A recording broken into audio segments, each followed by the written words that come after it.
Well, our swim team just went from glory to ruins after our 7-year win streak, 2014, 2019, and 2022 cancellation in 2020-21 due to COVID, was ended as we came in dead last by over 200 points in the annual swim competition. Now, Sid Jacobson will get all the glory of winning the meet. I don't know when the last time they won it was, but it's definitely a big celebration out in Roslyn. And here we were forced to ponder on the reasons why. Pretty much, it's because Jordan Solomon is no longer here. He actually got arrested in March 2022 on the 16th, but we were close enough to the championship at that point that it didn't matter.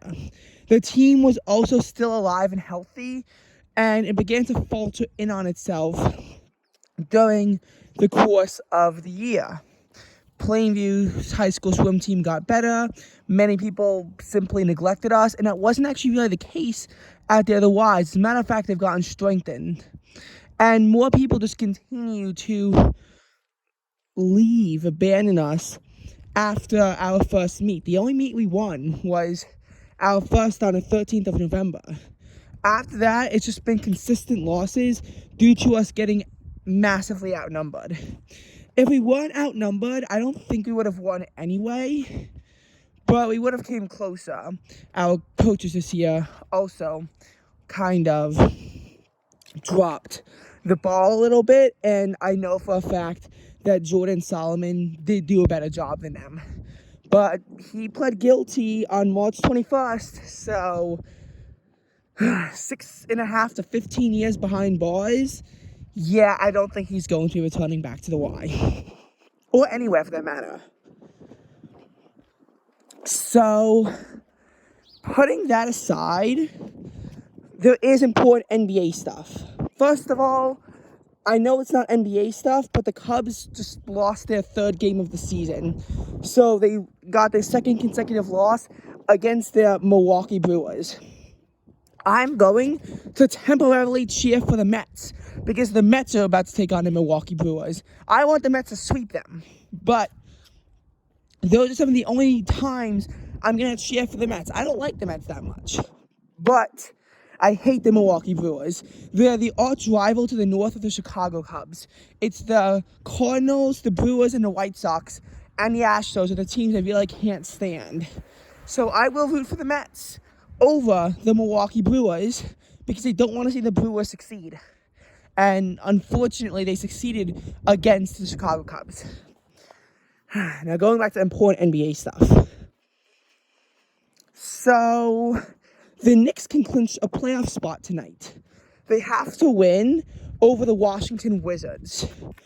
Considering the Wizards are about 10 games behind, I do think the Knicks are going to win, and I do think the Knicks are going to get that playoff spot. There's a lot of other NBA scenarios about all kinds of eliminations and how teams can be locked into play-in spots. Indiana and Washington, if they lose and the Bulls win, will be eliminated from the playoffs. And in a lot of cases, teams can be locked into the play-in tournament where they have to then play games just in order to be into the playoffs. Kind of like the wild card in baseball, except requiring much lower winning percentage and not actually counting for the playoffs. So at least what the wild card in baseball used to be. Not so much anymore. Now, as far as the NBA goes, what about the Philadelphia 76ers? Because you know I'm a 76ers fan. I am sad to report that the next couple of games are going to be very hard ones. Their first one is going to be against the Milwaukee Bucks, number one in the division, and just suffering a 41 loss to the Boston Celtics. They're mad, and they're going to take it out on the Philadelphia 76ers. I was talking about a swim meet, and Coach Jordan, but a different Jordan, mentioned that Milwaukee Brewer player. I forgot who he was, but he said he's 10 times better than Embiid. He's probably right. He probably is better than Joel Embiid, even though Joel Embiid is going to be the MVP. He better be. I still don't have a lot of hope in this game. And then they're playing the Boston Celtics. That's going to be a lot of fun. Just kidding, it isn't. The Boston Celtics consistently beat the Philadelphia 76ers. They're also an arch rival. I don't have that much hope. What I'm also hoping now is if they're forced to play against each other, probably in the conference semifinals, which is the equivalent of the divisional round in baseball or football, I'm hoping that the 76ers will just win where it matters most. That's what I'm just hoping. They're in the playoffs, but, I mean, they better not have another heartbreaking loss in the conference semifinals. And I think the conference semifinals is what they're called. I know it doesn't make sense because it's really only the quarterfinals, but still. So, there's a lot going on. I heard March Madness, the final is going to be on April 3rd, but honestly, I'm just so worried about this NBA playoffs that I don't even care. The NBA playoffs is where all my attention is going to be over these next few months. The Philadelphia 76ers are in, and I think that they're going to be taking on the Brooklyn Nets, and I really hope the 76ers will beat the Nets. I actually wonder if I can go to Barclays Center for any game to see the 76ers take on the Nets if they're playing against each other, but I don't know if it's going to be possible. I actually kind of doubt it, and I'd be at the Nets home stadium, so to root for the 76ers would feel wrong there. But after that, I do think that the 76ers will take on the Celtics. If you think about it, the highest seed plays the lowest seed. So the highest seed who moves on will be playing the lowest seed who moves on. Normally I'd say number one, but number one actually isn't totally guaranteed, although number one hasn't fallen to number 8 in a very long time. And then the two middle seeds play against each other. So pretty much, either the Bucks or Celtics would have to lose in the wild card round, or of course the 76ers, but God forbid that. If that doesn't happen, it will be 76ers versus Celtics, and I think the Celtics would actually win. I know, it's painful to say. That the 76ers would actually beat them. The final showdown in the regular season between the two teams will be on April 4th. And, I mean, I guess it's not totally out of the question that they wouldn't be playing against each other, but here's the thing. If the 76ers get out, then they're out. That's a done deal. In which case, the Celtics are probably taking on the Cleveland Cavaliers. Now, if the Bucks get out, that would actually make the Celtics the highest seeding team to move on, and the 76ers second highest. So in that case, the Celtics would be playing against whoever manages to somehow overcome Milwaukee. And if the Celtics lose, obviously they're out, and then the 76ers will still be like in the higher of the middle seeds. I mean, time, it can only tell, and maybe the 76ers can move into second place, but I don't exactly feel it at this point. The 76ers could also wind up slipping into fourth place, which would mean that they would have to play the New York Knicks.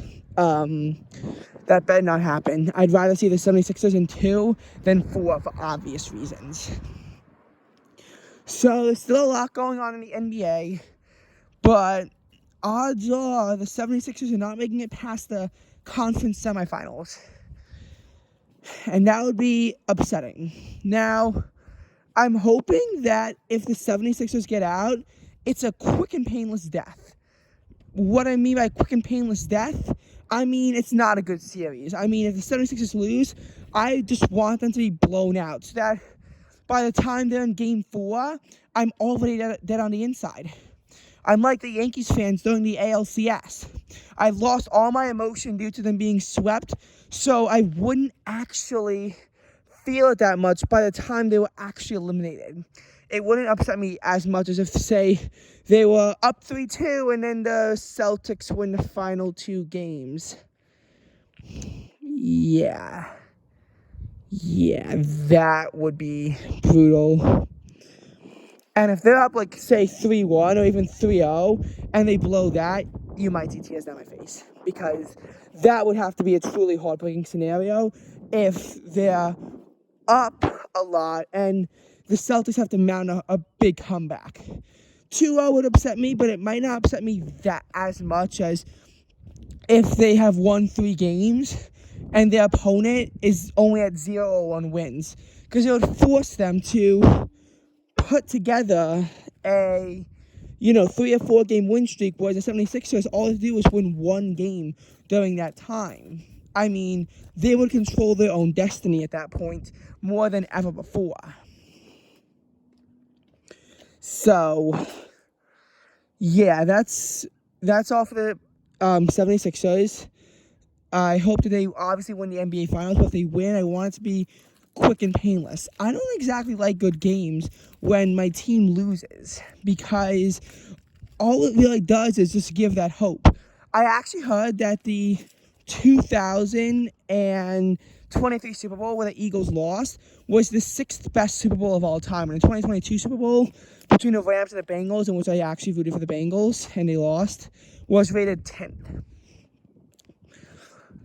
In case you're wondering why, these Super Bowls are lower than you might think, pretty much the 2022 Super Bowl came down to an interception by the Rams when they were already up 3, but the Bengals could have gotten a field goal or even a touchdown to have won the game had that interception not happened with about 80 seconds left in the 4th quarter. I don't even think I was watching at that point. I wasn't as into it as, say, the 2023 Super Bowl. The first Super Bowl I actually watched to the end because, again, I was really passionate about the Eagles. In case you're wondering what that was when the Eagles were up 10 at halftime. They were up 24-14, and Patrick Mahomes mounted a not that big of a comeback, but still a comeback nonetheless.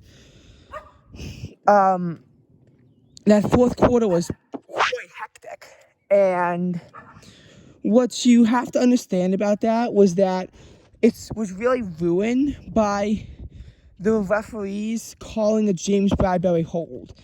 The James Bradbury hold, I think so. I'm pretty sure the refs were right about this. I know referees controversies happen, but I don't think that Arizona Cardinal refs would be that biased towards the Chiefs. I think that the holding actually happened. I think it was a tough call. Don't really want to say one way or the other whether I think it was the right call, but yes, it definitely crashed the Super Bowl.